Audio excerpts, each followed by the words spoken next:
it gets challenging. So I also like to sort of simplify it. To be honest, if we have to think what we do use bits and bridles for, in an ideal world we wouldn't need to, but we do, and that's just the fact of it is.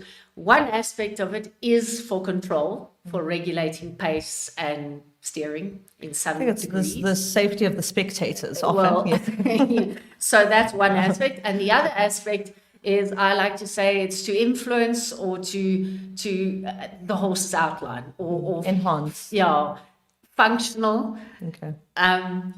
Posture when we ride, okay, and that's open to a very broad description.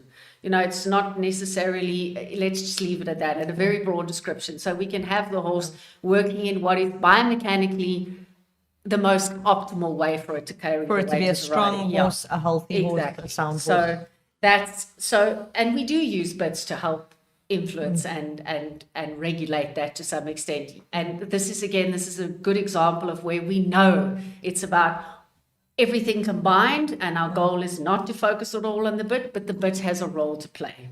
And I think it's look, there's also obviously the safety elements. I think the interesting thing whenever we're discussing, which is like a bit of a welfare issue, like where's the line between kindness and cruelty, is I think it's really important for us all to remember we all learned at some stage. Absolutely. And everyone who has learned how to ride a horse has probably learned so at the detriment of some very generous, kind horse. Absolutely. So let's do like I don't think we can go with the first do no harm.